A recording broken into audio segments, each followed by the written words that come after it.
పశ్చిమ గోదావరి జిల్లాలో అంబేద్కర్ విగ్రహ నిర్మాణ పనుల్లో పాల్గొన్నారు irrigation minister Nimmala Ramanaidu. Slab పనుల్లో కార్మికులతో కలిసి ఇసుక, కంకర, సిమెంట్ను మోశారు.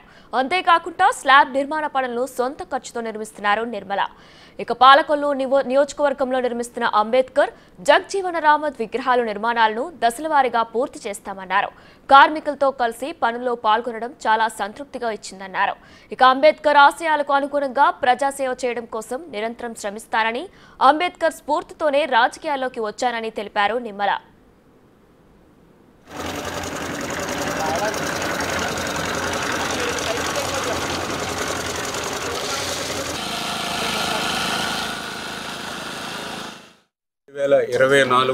మూడవసారి శాసనసభ్యులుగా గెలిచిన తర్వాత మంత్రివర్గంలో ఇరిగేషన్ శాఖ మంత్రిగా బాధ్యతలు స్వీకరించిన తర్వాత మొట్టమొదటిసారిగా మన పాలకొల్లు నియోజకవర్గంలో నేను మొదలుపెట్టినటువంటి పని ఆర్యపేటలో డాక్టర్ బిఆర్ అంబేద్కర్ గారు, బాబు జగజ్జీవనరావు గారి విగ్రహాలకు సంబంధించి పైకప్పు నిర్మాణం.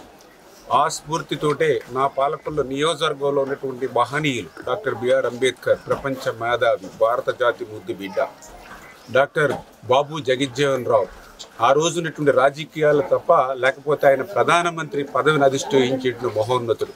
అటువంటి మహనీయుల విగ్రహాలు ఎండకి వానకి మరి తడుస్తూ ఎండుతూ ఉండకూడదు అనేటువంటి ఉద్దేశంతో నా నియోజకవర్గంలో ఉన్నటువంటి అంబేద్కర్, బాబు జగజ్జీవన్ విగ్రహాలన్నిటికీ కూడా ఆ పైకప్పుని మరి ఏదైతే నిర్మాణం చేయాలనేటువంటి ఆలోచనే కాకుండా అందులో అవకాశం ఉన్నంత వరకు కూడా నేను కూడా శ్రమదానం చేసి ఆ మహనీయుల స్ఫూర్తితో నేను కూడా పనిచేయాలి అనేటువంటి ఆలోచనతో మరి ఏదైతే మొన్ననే వారం రోజుల క్రితం చింతపురం గ్రామంలో మరి ఆ రోజు ఈ యొక్క అంబేద్కర్ గారి విగ్రహానికి సంబంధించినటువంటి మరి యొక్క స్లాబ్ నిర్మాణ పనులు ప్రారంభించి ఈరోజు ఆ స్లాబ్ నిమిత్తం కూడా ఇవాళ వర్క్ చేయడం జరిగింది.